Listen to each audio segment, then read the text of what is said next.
Assalamualaikum warahmatullahi wabarakatuh. Sebelumnya perkenalkan nama saya Iga Maharani Syafira Kelana Simbolon dengan NPM 24082602111. Baiklah, kali ini saya akan mempresentasikan mengenai blok MOI ataupun Mechanism of Infection and Immunology, di mana materi main web saya kali ini akan membahas mengenai antimicrobial agents, meliputi biochemical basis of antimicrobial action, di mana itu merupakan dasar biokimia mengenai bagaimana obat antimikroba bekerja terhadap mikroorganisme. Secara umum, antimicrobial agents adalah zat atau obat yang digunakan untuk menghambat pertumbuhan atau membunuh mikroorganisme seperti bakteri, jamur, virus, dan juga parasit. Prinsip utama terapi antimikroba ada selective toxicity, yaitu obat diharapkan dapat menyerang struktur atau proses biokimia yang penting bagi mikroorganisme, tetapi memberikan kerusakan seminimal mungkin pada sel manusia. Efek antimikroba sendiri dapat bersifat bakterikidal, yaitu membunuh mikroorganisme, atau bakteriostatik, yaitu menghambat pertumbuhan dan pembiakannya. Baiklah, selanjutnya kita lanjut ke inhibisi sintesis dinding sel. Mekanisme pertama adalah menghambat sintesis dinding sel. Pada bakteri, dinding sel terutama tersusun dari peptidoglikan yang berfungsi mempertahankan bentuk dan melindungi bakteri dari tekanan osmotik. Obat antimikroba obat antimikroba juga dapat menghambat pembentukan atau proses cross-linking peptidoglikan. Akibatnya, dinding sel menjadi lemah sehingga bakteri dapat mengalami lisis osmotik dan akhirnya mati. Contohnya adalah antibiotik beta-lactam seperti penisilin, cefalosporin, dan carbapenem, serta golongan glycopeptide seperti vancomycin. Karena manusia tidak memiliki dinding sel peptidoglikan, mekanisme ini memberikan selective toxicity yang cukup tinggi. Yang kedua, kita membahas mengenai inhibisi sintesis protein, di mana mekanisme kedua ini adalah menghambat sintesis protein. Bakteri memiliki ribosom 70S yang terdiri dari subunit 30S dan 50S. Subunit 30S dan 50S. Struktur ini berbeda dengan ribosom manusia sehingga dapat menjadi target organ. Pada subunit 30S contohnya adalah aminoglikosida yang menyebabkan kesalahan pembacaan mRNA serta tetrasiklin yang menghambat masuknya aminoasil tRNA. Nah, sedangkan pada subunit 50S terdapat makrolida yang menghambat proses translokasi, clindamycin yang menghambat sintesis protein, dan linezolid yang menghambat pembentukan kompleks inisiasi. Jika sintesis protein terganggu, protein esensial tidak dapat diproduksi secara normal. Nah, sehingga pertumbuhan bakteri terhambat atau bakteri mengalami kematian. Selanjutnya kita membahas mengenai inhibisi sintesis asam nukleat.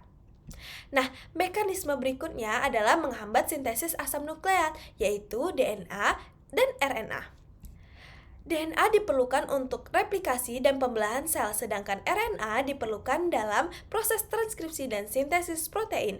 Contohnya adalah fluoroquinolon yang menghambat enzim DNA girase dan topoisomerase sehingga replikasi DNA terganggu. Kemudian ada rifampicin yang menghambat RNA polimerase sehingga proses transkripsi RNA terganggu. Selain itu, metronidazol dapat menghasilkan metabolit reaktif yang merusak DNA pada mikroorganisme yang rentan, terutama organisme anaerob.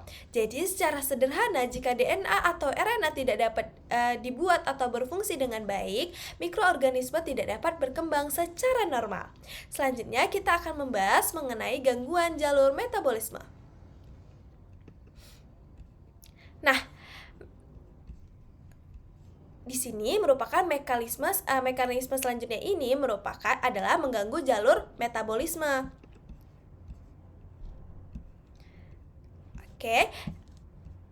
Di mana salah satu contoh penting adalah jalur metabolisme folat, di mana folat diperlukan untuk pembentukan DNA dan berbagai proses metabolisme.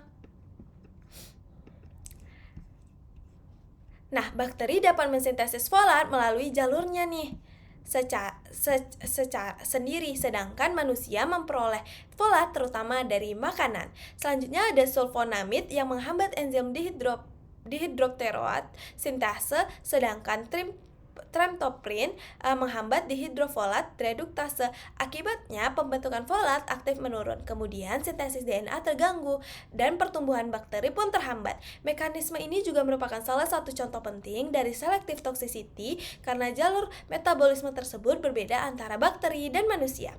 Yang selanjutnya kita akan membahas mengenai kerusakan membran sel. Nah, mekanisme kelima ini adalah merusak membran sel mikroorganisme. Nah, membran sel berfungsi mempertahankan permeabilitas dan keseimbangan lingkungan di dalam sel.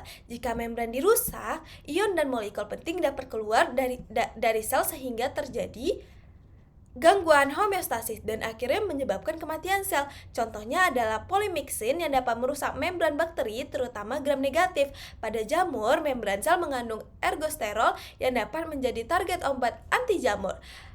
Beberapa obat bekerja dengan mengganggu ergosterol atau sintesisnya sehingga membran menjadi tidak stabil. Sehingga membran jamur menjadi tidak stabil. Selanjutnya adapun target biokimia lain selain target yang sudah disebutkan, antimikroba juga dapat menyerang target spesifik pada virus, jamur, dan parasit. Pada antivirus, target dapat berupa enzim atau proses yang dibutuhkan virus. Misalnya reverse transkriptase, protease, DNA atau RNA polimerase, dan integrase. Pada anti jamur, target utamanya antara lain ergosterol dan sintesis dinding sel jamur. Nah, sedangkan pada antiparasit, obat dapat mengganggu metabolisme mikrotubulus atau fungsi neuromuskular parasit. Hal ini menunjukkan bahwa setiap kelompok mikroorganisme mempunyai karakteristik biokimia yang berbeda, sehingga target terapinya juga berbeda. Selanjutnya, kita membahas mengenai mekanisme resistensi antimikroba. Nah, atau bisa kita sebut sebagai resistensi antimikroba. Nah, resistensi terjadi ketika mikroorganisme mampu bertahan terhadap obat yang sebelumnya efektif. Ada beberapa mekanisme utama. Pertama, enzim inaktivasi, misalnya beta-laktamase yang dapat merusak antibiotik beta-laktam. Kedua, modifikasi target, yaitu mikroorganisme mengubah struktur target sehingga obat tidak dapat berikatan dengan baik. Ketiga, ada penurunan permeabilitas sehingga obat lebih sulit masuk ke dalam sel. Yang keempat, ada efflux pump, yaitu obat yang sudah masuk ke dalam sel dipompa kembali keluar. Yang kelima, ada mikroorganisme yang dapat menggunakan jalur metabolisme alternatif sehingga tetap dapat bertahan meskipun jalur utamanya dihambat oleh obat. Oleh karena itu, penggunaan antimikroba yang rasional sangat penting untuk mencegah dan memperlambat terjadinya resistensi. Jadi konsep utamanya jika kita rangkum, mekanisme kerja antimikroba dapat dipahami melalui satu alur sederhana. Pertama, antimikrobial agent, lalu lanjut ke target biokimia mikroorganisme, baru masuk ke gangguan fungsi sel, lalu masuk ke pertumbuhan terhambat atau kematian mikroorganisme. Ada 5 target utama yang perlu kita ingat, yaitu yang pertama dinding sel, kedua sintesis protein, ketiga sintesis DNA dan RNA, keempat jalur metabolisme, dan yang kelima yaitu membran sel. Selain itu terdapat target khusus berupa virus, jamur, dan parasit.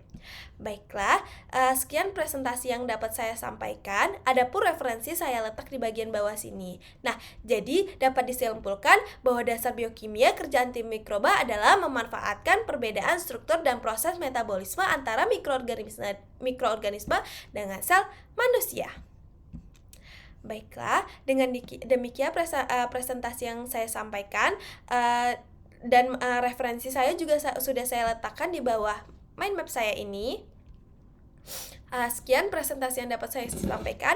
Kurang dan lebihnya saya mohon maaf. Wabillahi taufiq wal hidayah. Wassalamualaikum warahmatullahi wabarakatuh.